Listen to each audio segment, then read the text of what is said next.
ഇലാഹ ഇല്ലല്ലാഹ് അശ്ഹദു അന്ന മുഹമ്മദർ റസൂലുള്ളാഹ്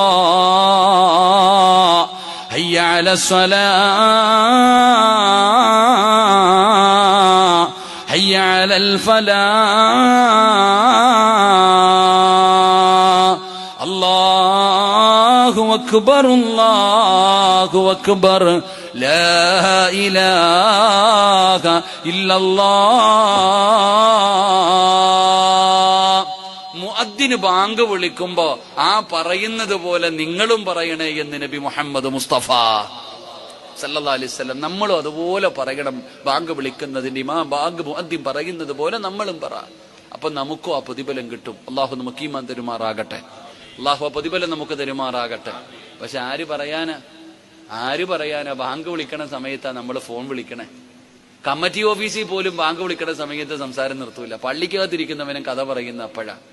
എടോ, ഒരാള് ബാങ്ക് വിളിക്കുന്ന സമയത്ത് സംസാരിച്ചാൽ മരിക്കുന്ന സമയത്ത് ഷഹാദത്ത് കലിമ പറയാൻ അവന്റെ നാവ് പൊങ്ങത്തില്ലെന്ന് അറിയാത്ത ആരെങ്കിലും ഉണ്ടോ? ഏതെങ്കിലും ഒരാൾ പറ, ഷഹാദത്ത് കലിമ പറയുന്ന സമയത്ത് മരിക്കുന്ന സമയത്ത് നാവ് പൊങ്ങാത്ത പാപത്തിൽപ്പെട്ട ഒരു പാപമാണ് ബാങ്ക് വിളിക്കുമ്പോ സംസാരിക്കുക. ഇതറിയാത്ത ആരെങ്കിലും ഉണ്ടോ? പക്ഷെ വല്ല മാറ്റവും ഉണ്ടോ? അള്ളാഹു നമ്മളെ കാത്തിരക്ഷിക്കുമാറാകട്ടെ. അത്രയും വലിയ പാവം അത്, അത്രയും വലിയ പാപം. പെണ്ണുങ്ങൾ തലയിൽ തുണിയിടുന്ന 2 സമയമുണ്ട്. എപ്പോഴൊക്കെയാണെന്നറിയാവോ? എപ്പോഴൊക്കെയാ? ഒന്ന് ബാങ്ക് വിളിക്കുമ്പോ. ബാങ്ക് വിളിക്കണ സമയത്ത് പെണ്ണുങ്ങളുടെ ഒരു വെപ്രാളം കാണണം. ഇവിടെ തലേത്തുണി എവിടെ എന്ന് പറഞ്ഞിട്ട് എന്നാ ബഹളമെന്നറിയോ? ഉമ്മായിക്കും ഇല്ല മോക്കും ഇല്ല. അവസാനം നോക്കുമ്പോ ഒരു ഷാള് കെട്ടി ഉമ്മായും മോളും കൂടെ 50-50 ഇട്ടിട്ടായിരിക്കണം. ഇങ്ങനെ ലാ ഇലാഹ ഇല്ലല്ലാഹ് തീർന്നു. എന്നാ ഒറ്റ ഏറ് കഴിഞ്ഞു. പിന്നെ ഷാളുമില്ല. എന്റെ പൊന്നാര താത്ത, ആരാ നിന്നോട് പറഞ്ഞ ബാങ്ക് വിളിക്കുമ്പോ തലേത്തുണി ഇടണോന്ന്? ഇനി രണ്ടാമതൊരു സമയമുണ്ട്. എപ്പോഴാ? പെണ്ണുങ്ങൾ തലേ തുണി പിടിച്ചിരുന്ന രണ്ടാമത്തെ സമയം എപ്പോഴാടോ? ഉസ്താദിനെ കാണുമ്പോ. എപ്പോ? ഉസ്താദിനെ കാണുമ്പോ. ഉസ്താദ് അല്ല ഒന്നും അല്ലല്ലോ. ഉസ്താദിനെ കാണുമ്പോ തലമറയ്ക്കണോന്ന് ആരാ നിനക്ക് പഠിപ്പിച്ചു തന്നെ? താത്ത മറയ്ക്കുവാണെങ്കിൽ എപ്പോഴും മറയ്ക്കണം. അത് പണ്ട് ഉസ്താദന്മാരെ കാണുമ്പോ തലേ തുണി ഇടുന്ന കാലം പണ്ടായിരുന്നു. ഇപ്പൊ ഉള്ളത് കൂടെ വേണമെങ്കിൽ താഴോട്ട് പിടിച്ചിടും. അള്ളാഹു കാത്തിരക്ഷിക്കുമാറാകട്ടെ. കാരണം ഇപ്പോഴത്തെ അവസ്ഥയൊക്കെ അള്ളാഹു കാക്കുമാറാകട്ടെ. അതുകൊണ്ട് എന്റെ പൊന്നാര ചങ്ങാതിമാരെ, റമളാനാ വരുന്നേ. നിനക്ക് തഹജ്ജുദ് നിസ്കരിക്കാൻ പറ്റും. നീ എന്തായാലും കാനാടിക്കാൻ എഴുന്നേക്കും. രാവിലെ ഭക്ഷണം കഴിക്കാൻ എന്തായാലും എഴുന്നേക്കുമല്ലോ. അലാറം വെക്കും. ആമിന, എന്റെ വീട്ടിൽ ലൈറ്റ് കണ്ടില്ലെങ്കിൽ വിളിക്കണേന്ന് അയൽവാസിയോട് പറയും. അയൽവാസിയോട് പറയാ, എന്റെ വീട്ടിൽ രാവിലെ 4 മണിക്ക് ലൈറ്റ് കണ്ടില്ലെങ്കിൽ നീ വിളിക്കണം. വാപ്പാനോട് വിളിച്ചു പറയുന്നു, വാപ്പ എഴുന്നേക്കുമ്പോ എന്നെ വിളിച്ചേക്കണേ എന്ന് നമ്മൾ വിളിച്ചു പറയും. എന്തായാലും എഴുന്നേക്കും. 2 റക്അത്ത് നിസ്കരിച്ചു പഠിക്ക്. അൽഹംദുലില്ലാഹ്, ഒരു സുന്നത്തിന് ഒരു ഫർളിന്റെ കൂലി, ഒരു ഫർളിന് 70 ഫർളിന്റെ കൂലി.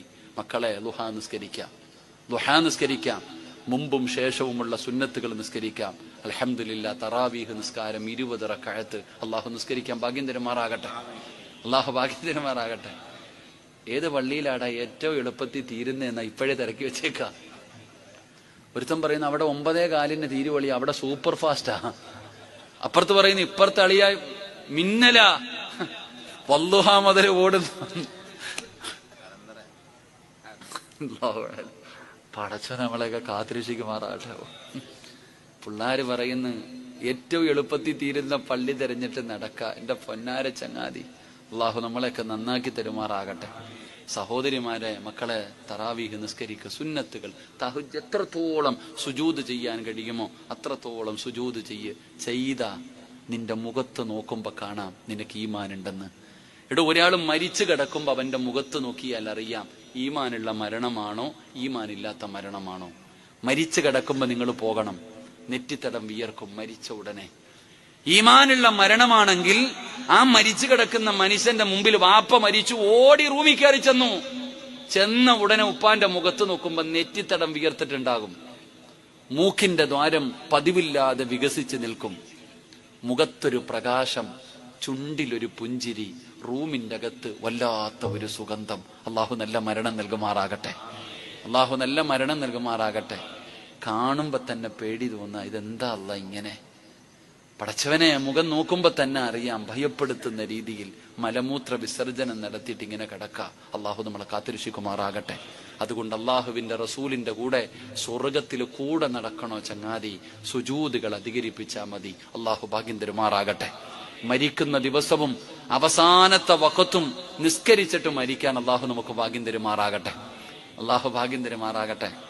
കറക്റ്റ് ടൈം ടു ടൈം, സമയം 11:15 പോകുന്നു. ഞാൻ ടൈം ടു ടൈമാണ് ഇപ്പോൾ ഓടിക്കൊണ്ടിരിക്കുന്നത്. എന്തു വേണം, നിർത്തണോ പറയണോ? നിങ്ങൾക്ക് എല്ലാവരും പറയണോന്ന് പറഞ്ഞ ഒരെണ്ണം കൂടെ പറഞ്ഞു തരാം, എന്നിട്ട് ദുആ ചെയ്ത് പിരിയാം. ഇല്ലെങ്കിൽ ഇപ്പൊ ദുആ ചെയ്യാം. എന്തു വേണം? കൈവക്ക്. ആവശ്യം പറയണോന്നുള്ളവരൊക്കെ ഒന്ന് കൈവക്കിക്കേ. പൈസ ചോദിക്കുമ്പോൾ ഇവിടൊക്കെ തന്നെ കാണണം കേട്ടോ. ഞാൻ പിരിവ് ചോദിക്കുമ്പോൾ ഇതുപോലെ പൊക്കിക്കോണം. വളയും മോതിരൊക്കെ കൊണ്ടുവന്നിട്ടുണ്ടല്ലോ. പക്ഷെ ഇന്നെല്ലാം ഊരും. ഇനി എവിടെ പോവാനാ? ഇവിടെ കവറെടുക്കുന്നുണ്ടോ? നാളെ ഇങ്ങോട്ട് തന്നെ വരാനുള്ളതാ. ഊരി എല്ലാം തന്നിട്ട് പോയാൽ അവിടെ വരുമ്പോ വല്ലതും കാണും.